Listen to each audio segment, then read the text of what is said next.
How do you do? We're about to unfold the story of the Bride of Frankenstein. She's alive! Alive! a monster created from cadavers out of rifled graves. A tale that sent my blood into icy creeps. Would you like to hear what happened after that? Well, we warned you. You've been warned. Welcome back to Frankenstein Minute, the podcast that dissects the Universal Frankenstein film series minute by minute. I'm Thom Lang. And I'm Bill Evenson, and you've joined us for minute 54 of Universal's 1935 film Bride of Frankenstein, directed by James Whale and starring Boris Karloff and Ernest Thesiger. And Colin Clive. And Colin Clive. Valerie Hobson. And Mae Clark and Neil Fitzgerald. Dwight Fry and Neil Fitzgerald and Frank Terry. We think. And Jack Curtis, we think. Now, Jack Curtis, we're not so sure. I'm pretty sure it's Frank Terry. Jack Curtis, I'm not 100%. And Marilyn Harris. Yeah, we can't forget. Let's Marilyn. not forget Marilyn Harris. Poor Marilyn. It's kind of, yes, well, why poor Marilyn? Just that she's not got a big role in this one? Or yeah, the eggs? I guess, sure. Are you still upset about the eggs? Well, no, the eggs are still... No, the eggs are fine. Actually, in our bonus episode that we put out a few weeks ago, we talked about the fact that they just killed her. That was the easiest way to... So there you go. Sign up for Patreon and find out. Reason enough to sign up. Yeah. Okay, so the thing that I noticed is when I turn the minute on, first thing that happens is a guy walks on screen and says, Frankenstein, which I think is pretty cool. It's a pretty cool way to start a minute. It's and you know, especially since it's this guy saying it. Yeah. Especially cool, yeah. And this is something that Jackie said, too, when I played it for her. She said that it sounded a bit, I can't remember what word she used, but maybe sarcastic. Like he's like, Frankenstein. You know what I mean? I don't get that from what he's saying myself. I don't think so. I think he's just... doing the best he can. Yeah. I've always gotten that impression, that the lines he delivers generally in this movie are mainly him doing the best he can. Yeah, not Karloff doing the best he can. The monster yeah, right. Yeah, that's true. Yeah, very Although good. Karloff is doing the best he can, which is absolutely amazing. We've gotten to the point that once we get to about this minute, I can really hear that it is Boris Karloff. Yeah, like before this, it didn't. It was the character of the monster, but for some reason now I'm starting to hear that this is Karloff's voice. He's got a very distinctive voice. Well, he does, yeah. And, you know, he uses it to great effect in the movies in which he has dialogue. And he doesn't have a lot to say here, but he says it with great effect. And I think I've said this before. I think it's funny that he's American. He never says anything with a British accent in this movie. Karloff? He pronounces it, I feel like he's doing an American accent. I don't think he's doing, I think he's doing a monster accent. I don't know that he's doing any kind of an accent. Well, really. It's not... How would he say his lines with a British accent other than how he says them? I guess what I'm saying is, well, what does he say? Must do it. He just sounds like a brutish, dumb American dope, you know, from his perspective as Sir William Pratt. You know, he's, you know, I suppose he and Whale have cooked up. How would the monster talk? Well, he'd probably sound like an American, just flat, you know. Okay, fine. I'll let you have it. All right. Well, he certainly doesn't sound like Thesiger, right? Oh, no. Frankenstein. He doesn't say... roll his R's. Frankenstein. Yeah, Peter Cushing. Exactly. Wouldn't really work if the monster was rolling his R's. That would just not play the same. So he says Frankenstein and... Yeah, he says Frankenstein. And Henry... And then what happens? Henry looks pretty alarmed by this. It's a good reaction. Yeah, it's not overdone. No, but it's definitely really good. Holy shit moment. He's not like Una O'Connor going over the top. He's just like... Yeah. Whoa. Yeah, that'd be great if he went, ran out of the room. Waving his arms. Pulled up his skirt and runs off. No, he doesn't do that. No. But he does look alarmed. And Pretorius, you know, there have been developments since he came to me. It's a great line. I absolutely love it. Yep. But what is he talking about? he he's taking. Well, I think he's taking credit. He's taking credit for teaching the monster how to speak, and he perhaps has. He's lying. Well, he is, but maybe he has elaborated on the monster's fairly limited vocabulary because they did have a long talk after all. That's true. Frank Terry should get some of the credit because he put the idea in his head. As far as we can tell, the monster knows who Frankenstein is and who he is as a result because of Frank Terry. Yeah, he explained it all really succinctly. One little quick sentence. Yeah. Yep. Yep. Frankenstein made you out of dead bodies. Oh, okay, got it. Good to see you. Yep. I'm gonna burn your house down now. We're gonna burn the house down. We commence with the burning of the house down.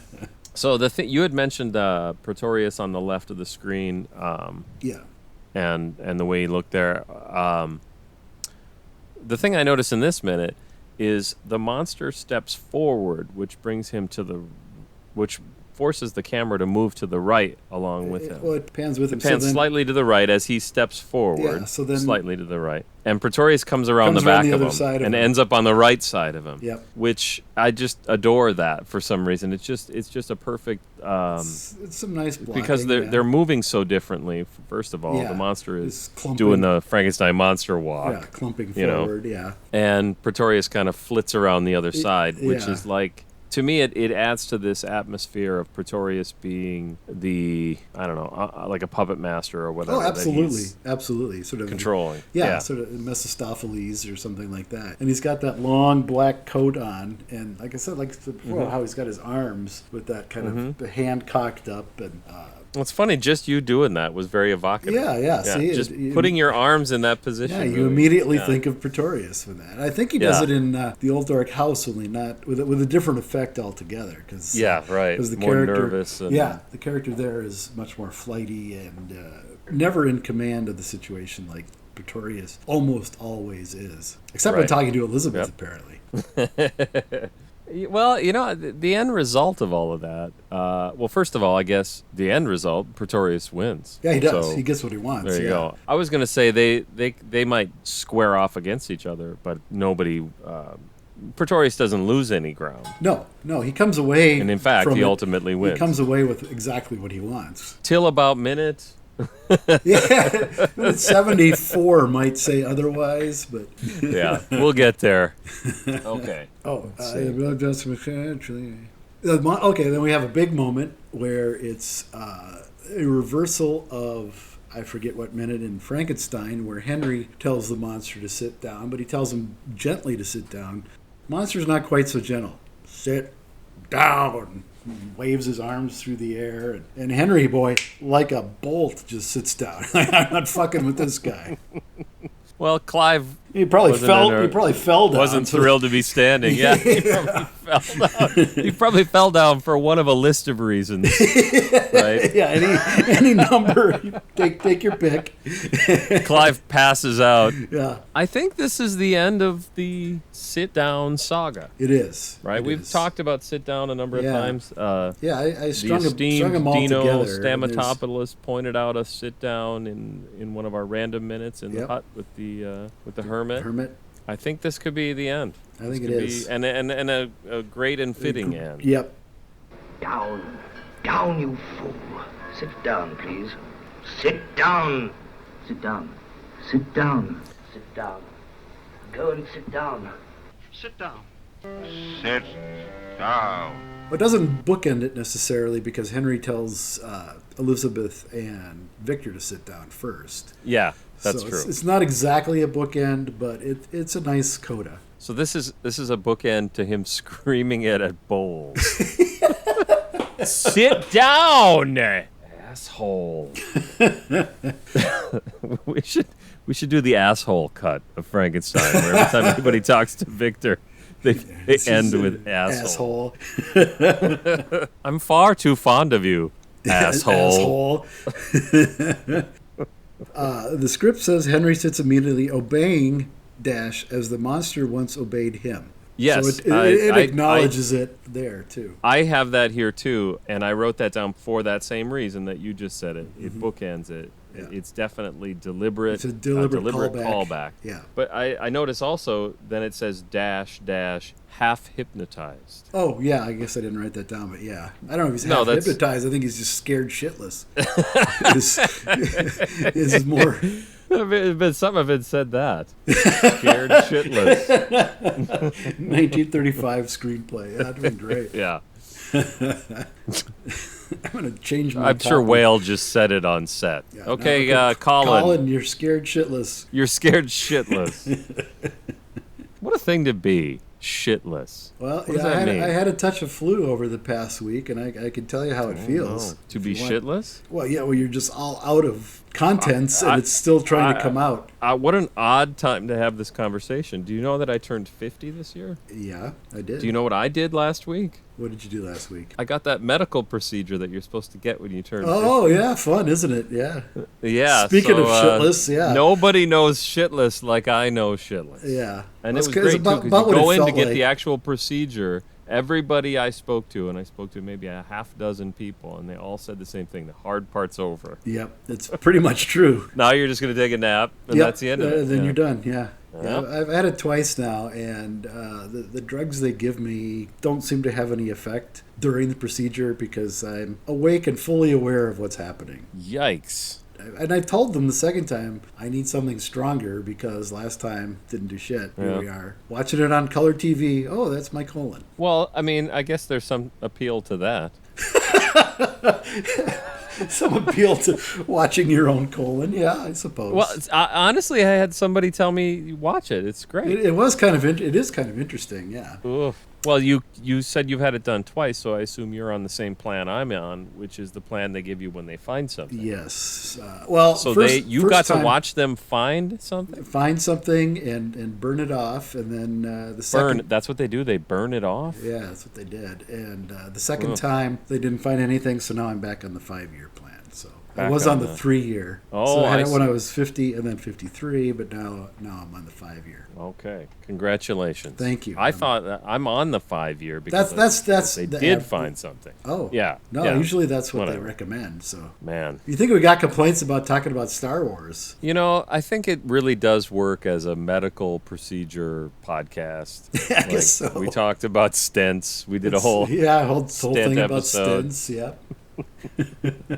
So right you know what it'll do is it'll be a nice bookend to when one of us dies on the podcast. On air, yeah. On air. Let's pledge to each other right now. Okay, if that happens, we have to keep the other one has to finish it, yeah. Yes. you just keep going on with your notes. All right, well, he's dead, but what I've got written here, I'm not done yet. I got some salient points to make. We're not all dead. Yeah. Nice little Frankenstein. Yeah, and we're back. Type thing to say. Yeah. So I think this is the last sit down. Yes, I'm pretty sure it is. Okay. I mean, people do sit down in the films to follow, but no one tells them to. They sit down of their own accord, usually, is what I'm thinking. Yeah. I see what you're saying. Yeah. Yes, I do think other people do sit. Yes. Yes. But no one is ordered to sit specifically that I'm aware of. I could be wrong. Does anybody do it in Young Frankenstein, maybe? No, I don't think so. I don't think so either. No, I think this is the last time someone actually says sit down. Unless it's more of a cordial... How do they get Cheney to sit down in the courtroom? I mean, they promised him a case of wild turkey after the shot was done. And it was enough. I was going to say, you started laughing. I was serious about the character. But yeah, it's like a setup for a joke. How do you get Lon Chaney Jr. to and then anything? Yeah. Why did Lon Chaney Jr. cross the road? Bottle of Old Granddad on the other side. I swear I had a point. So I had the pleasure of being on a Zoom call with our friend Dave Barsky. Oh, did you? The other day. Okay. He joined our Doctor Who tavern. Okay. And so I got to see the great Barsky Library. Oh, did you? Which was behind him. He positioned himself so you could see it, and then he had to stand up and spin it around and show. He's got a lot of shelves and stuff. But it's funny because the reason I bring this up is because you get to see Frankenstein's bookshelves in this shot. When he sits down, they cut back to a long shot, and he's got a wall full of bookshelves. I'm sure he's just like us. Puts mine to shame, I'm sure. Oh, Barsky? Yeah. Or Frankenstein. because Henry's got either fair one. wall. Yeah, Henry's got a pretty good wall there too. But yeah, it's okay. It's all right. Barsky puts mine to shame, I'm sure. I mean, he's got a lot of books. Yeah, it probably smells like old books. Sure, his wife is crazy about that. I mean, anyway, I don't know. It is not for me to speculate. Cut out any reference to that right now. So okay. Okay. Well, you go. You do as you see fit. I will. This is your Pretorius. work. Oh, go ahead. Yeah. Henry's. Well, who else would it have been? First of all, Pretorius lets him in the house. That'd be great. This is your work. And Pretorius says, "No, I just saw him standing out there. He was just outside hanging around." I'm thinking of that scene from Army of Darkness where Bruce Campbell's like, "I never even saw these assholes before."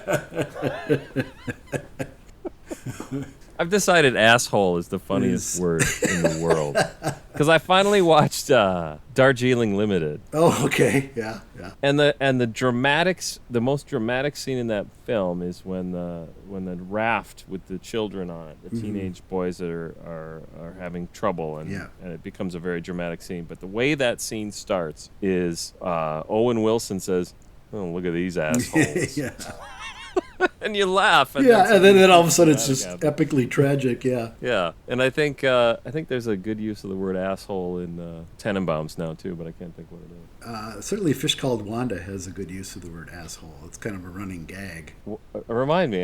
Kevin Kline's character is driving on the wrong side of the street throughout the film, and they'll go off camera and you'll hear like a crash or a honk or something, and you hear him shout, "Asshole! Asshole!" That's right. Pretty good. It's been decades since I've seen it, but that stuck in my head. I just remembered one from... this is all I want to do is talk about the word asshole. I just remembered one from Reservoir Dogs, too. Doesn't he say asshole in that? I'm sure they say it. Oh, he's talking about...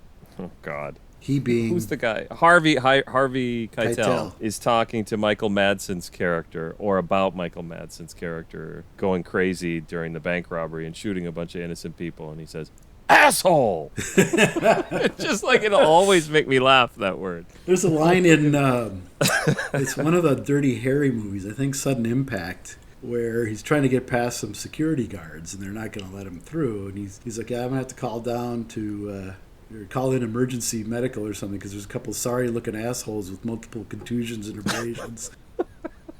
So it's a good word. That's a great word. Yep. All right. I think we covered it. The special asshole edition of Frankenstein. The asshole edition of Bride of Frankenstein. Am I wrong? No, you're not wrong. Am I wrong? You're not wrong, Walter. You're just an asshole. Okay, then. And it's a great shot of Pretorius saying yes, because again he's got the hands in that position and he's just so proud of himself. Yes. And in this case, yes, he is right. He's taking, as we said, too much credit for the monster's speech. But I think in this instance, he's right. And this is his work bringing him here, absolutely. And he's proud of himself. He takes some perverse pride in having accomplished all this. Although Egermont says he says it blandly, which makes zero sense. That's I don't get that read at all. Yeah. No. I'll have no hand. That's like this is your work. Yeah. Yeah. I guess. It's okay. It's fine. It's fine. Yeah, Pretorius and the monster have really hit it off. And you can see... The only thing I would say is... I don't want to get ahead of ourselves in the minute, but there is a moment later in the minute where the monster turns to leave and Pretorius shouts at him, "Go." And you don't see the monster's face, but he doesn't go. Not right away. Not right away. So I don't know if their relationship is perfect, but you can kind of see why these two guys would hit it off. They absolutely have a shared goal. They have a shared goal, yeah. No, I think it makes perfect sense. And, we talked about the word... Still thinking about that long talk. Oh, sorry, I just cut you off. Oh, we talked about the word ghoul and how Pretorius is kind of ghoulish in that regard. So I think, they're a perfect pair. Yeah, exactly. That's They can sit and eat chicken and fondle skulls down in the crypt and all day long. It makes perfect sense. Yeah. And I'm assuming that's where the long talk took place. Yeah, right. You know? That's true. I guess I assume that as well. But during that long talk, does it become more concrete, this shared goal? Because I guess I can see why the monster would want to sign up for a plan to breed a man-made race upon the face of the earth. Right. He seems to be really enamored of the idea of wife, if you will. I don't know if he grasps that entirely. Yeah. And I wouldn't think Pretorius would tell him that. Okay. As far as the monster's concerned, from what I think is that he gets a friend. He gets a companion. Someone who's not going to flip out on him, not going to hurt him. Oh, boy. And I think that's oh, boy, is that not going to... Well... is that not going to go well? like most plans, it doesn't always work out. God, you know, this is it's pretty great when I think about it, because when we get to that minute that we were both thinking of, yeah, not one of the better reactions. Yeah, I have to say, at least I've never had a date that's ended that badly. I had to blow up the... Where you had to pull the lever. Yeah, no, never. I pulled the lever, but not quite that. That'd be great if you were just at like a restaurant, like your local, Italian place or whatever, and pull the lever, and everything just comes crashing down. It. You leave. This doesn't go. And then turn to your date. You stay. Well, especially if you tell her that we belong dead. Yeah. How well that would sit. I don't know. Depending on the date. It depends on the woman, I suppose. On the woman, yeah. Exactly. Henry will have no hand in such a monstrous thing. Yeah, monstrous is a good word. Yeah. Because there's a monster looking at him. And they're going to, potentially create another one. It is good and reassuring to see that Henry, takes this position. He's not wrong. No, he's not wrong to think that, no. And as we'll find later, he's not wrong to do what he does end up doing, I think. I mean, I don't know. Maybe not. Well, I guess we could debate it when we get there. Yeah, we'll cross that bridge. Get him out. I won't even discuss it until he's gone. I like that, because he doesn't tell the monster to get out, because he knows it won't do any good, so he tells Pretorius, get him out of here. Oh, that's an interesting point, isn't it? The guy who told him to sit down, who was now told by him to sit down, just makes the assumption that speaking to him is pointless. He's Pretorius's buddy now. Is his puppet? Yep, he's not going to listen to me. So yeah, you get him out of here, or we're done. Which is, it's something, I guess. I mean, what do you mean? It's not. He's very fierce, vociferous. I don't know what the word is. Henry? He's very forceful. Yes, about this, as if it's. Yeah. He's very adamant, as if this is a big deal. He was outside a second ago. He came in. Now he's going to leave. I mean, what difference does it make? He's not adding to the conversation anyway. Right. You know what I mean? It's not like... Yeah, he's not... Yeah, he's not... It's not like, well, okay, we'll talk about our plan, but not in front of the monster. Yeah. He's adding a little force to the argument, but I think that's all he's there is just muscle. That's nice follow-up. To scare Henry. Yeah, he's going to be very useful and add force to the argument. We've already seen him add force to the argument. I agree. We'll see if he can come in useful in another way. In any other way. In the coming weeks. So Pretorius just, calmly tells the monster, go now. Mm-hmm. The monster hesitates. He kind of stares at Henry, starts to turn. Then Pretorius, go. Rattles the monster a little bit like, fine. Yeah. And he's like a little kid doesn't want to do something, and he's getting scolded and stomps out. He stomps out and then turns back to speak some more, and Pretorius doesn't close the door on him. No, he lets him He say lets his line. this conversation continue. Yeah, which must do it. I've talked about this over the last few weeks with Shelley's book about the monster confronting his creator and essentially saying, must do it. Well, he says, it's basically your moral duty to do this for me. Yeah, and this one is much more succinct. Just must do it. Done. Yeah. Straight and to the point. He doesn't need 3 chapters to iterate. Yes. That's not a knock. I obviously love that book. Yeah, it's a completely different experience. It's a different experience. It's a different character altogether. Yeah, that's They true. all are, I mean, there's no Pretorius in the novel. Right. So when they did Frankenstein, the true story, they added the character of Polidori, which is Pretorius in pretty much everything but name. And he doesn't have hands, is that right? Yeah, his hands are burned off or something. Yeah, that's right, they're burned. You see them at the end very briefly. That's right. With Thom Baker, no less. Oh, that's right. A little pre-Doctor Who Tom Baker in that one. Yeah. For those of you wanting to hear Frankenstein content, you could just tune out. Well, I got one more note. Okay. Well, I guess I got two. My first note was, could Pretorius at least get the monster a new jacket? I mean, Pretorius changed his clothes, Yeah. He couldn't dig something up? Even literally dig something up? Yeah. You don't got a needle and thread around the...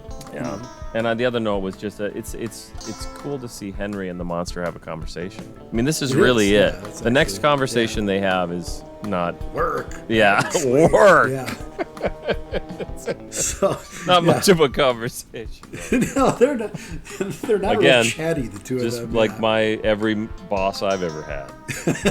Like my last review. Then sleep. Work. Then sleep. Yes. Get that note? I can't remember. It's been too long. Okay. Since I've had a review. Hey, we still got that Patreon going. What? Yeah, that's my job. Are you serious? I've been sucking the money out of the Patreon account to pay for no wonder. KFC. I think that's a good place to end. Okay, good.